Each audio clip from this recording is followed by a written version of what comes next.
Hey, everybody. Steve Schmidt here, and I wanted to react to what's going on in Wisconsin, the arrest of a county judge by the Kash Patel Gestapo, the FBI, now the American Gestapo. It took 64 days after Kash Patel was sworn in for that to happen.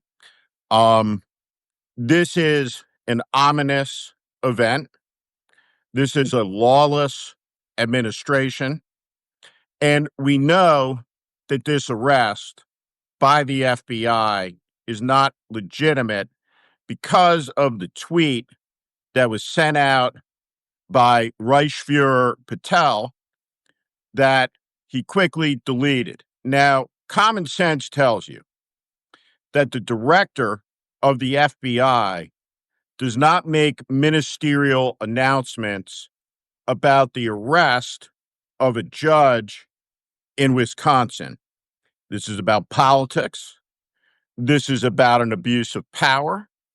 This is about the jackboot coming down on the throat of the rule of law.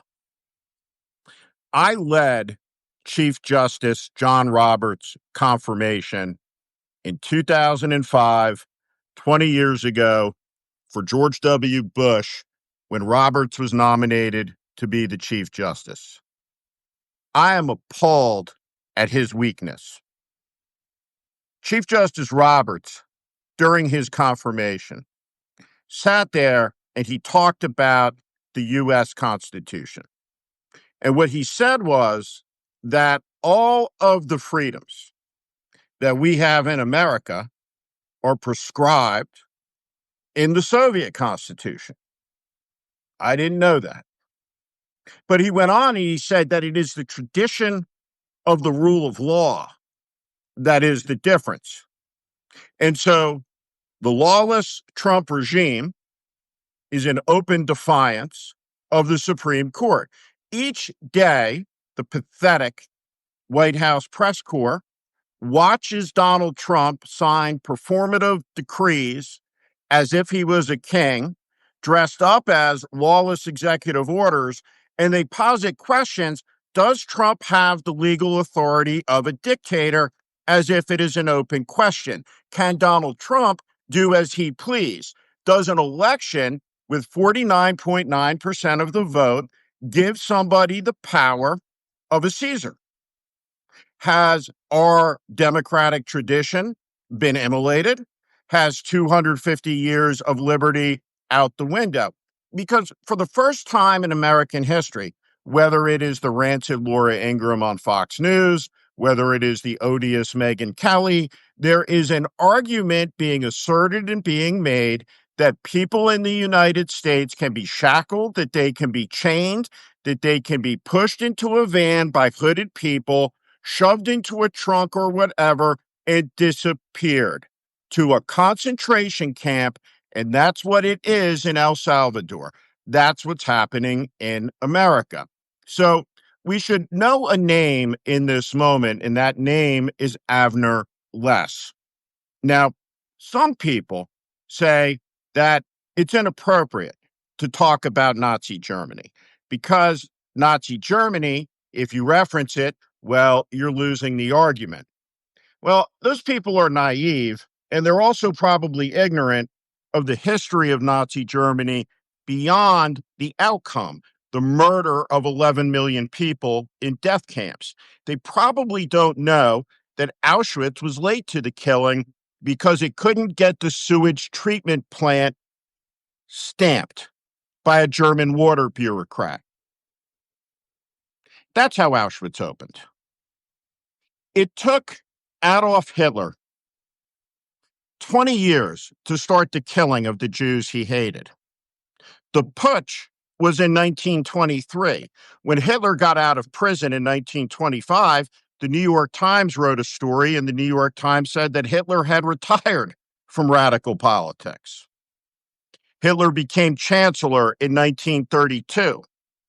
It took 112 days for the enabling decree to be passed, for German democracy to be stripped. It was 2 more years until Jews lost their citizenship.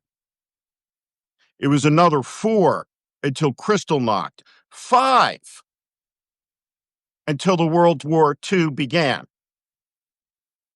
And it was another 3 after that, at the height of German power, when they dominated Europe, that there was a meeting in Wannsee that Adolf Hitler did not attend, that was hosted by Reinhard Heydrich and Adolf Eichmann. The lesson of Nazi Germany is not what they did in the end. It is what happened next that was unimaginable, but clearly in sight. He only did the things that he said he would do for 20 years. And when Dwight Eisenhower walked into a concentration camp, this man born in the 1880s in Kansas, who graduates from West Point in 1915, has the wisdom, has the foresight immediately to understand that someday this will all be denied. So he summons the world's media to come and record it. Now, Avner Less, he is the chief Israeli interrogator of Eichmann, a German Jew, an Israeli police captain, and he spends 275 hours with Adolf Eichmann. And in 1981, 20 years after Eichmann is hung, Avner Less is asked a question if the experience of interrogating him changed his perspective on anything. And he said, indeed, it did. It gave him a passion for democracy because he said there are little Eichmanns all around us, but they are latent in a democracy. But they turn deadly in an instant in a dictatorship of the left or the right. Democracy is what keeps us safe. The Constitution is what keeps us safe. The Constitution of the United States is the law of the land, not Donald Trump's decrees. Kash Patel is a little Eichmann, and he's turning dangerous. Kristi Noem is a little Eichmann. Corey Lewandowski, her lover, is a little Eichmann. Pam Bondi is a little Eichmann. Pastor Paula is a little Eichmann.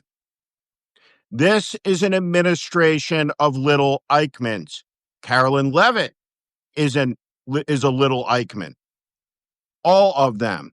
And so now in Wisconsin, the Rubicon has been crossed.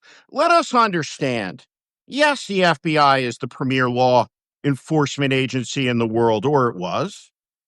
But the FBI has a long and sordid history of civil liberties and civil rights abuses in the United States.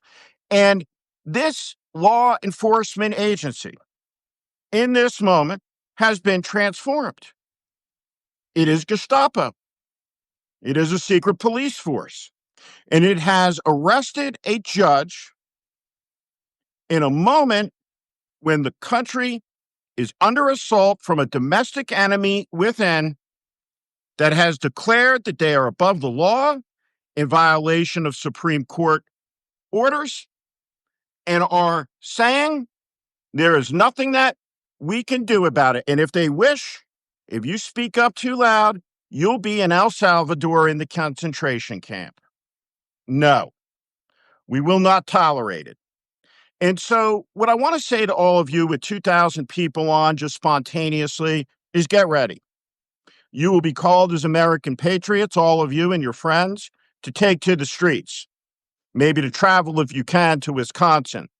But there will be a need for sustained protest, sustained civil disobedience until this regime is toppled.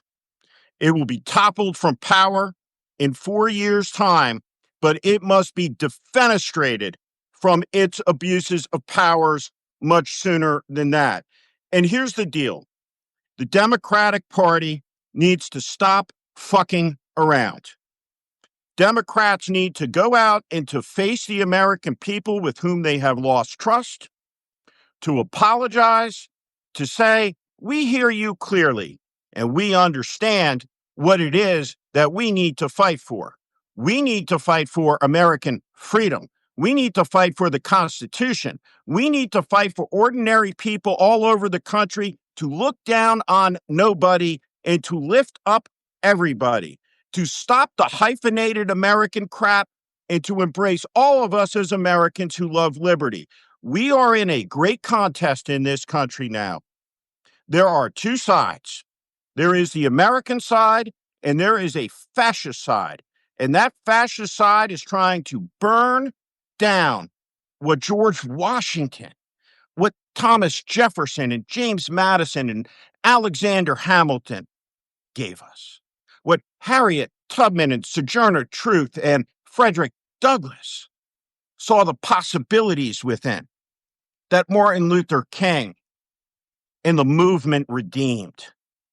And so we will not go gently into this good night in a avalanche of officious abuse from a man who has decided that he wishes to be America's first king, our first dictator, our Caesar. No, no way. So Democrats will have to ask, we need power. We need power to put a stop to it. We need a Democratic majority in the House of Representatives to control the purse strings of the federal government. And we need enough senators to remove abusers of power from office if necessary. I'm not talking about a Trump impeachment. Get 67 Democratic senators, he's gone. But short of that, get enough to get rid of Kash Patel, Pam Bondi, and all of these people who have assumed the role not of American cabinet secretaries, but as attendants to their Fuhrer. And the American people are going to have to take care of this matter because the American people's lassitude allowed the fire to start that we must now put out in the most significant crisis that this country has faced since the Civil War. We do not face an external threat. We face the lethal threat that Abraham Lincoln understood, which is this: if we are to fall, it will be by our own hand. He said no army, no matter how powerful, could ever land in America and hope to take a sip from the Ohio River. He was right then. It's true today. My friends, this arrest by the FBI of a judge in her courtroom in Wisconsin is an all-out blitzkrieg on the rule of law in this country. This is a criminal, lawless regime, and the American people must rise up. They must revolt against it, and they must take to the streets. We, the people, run this country, not the Trump regime. And that fight is on. Good afternoon to you all.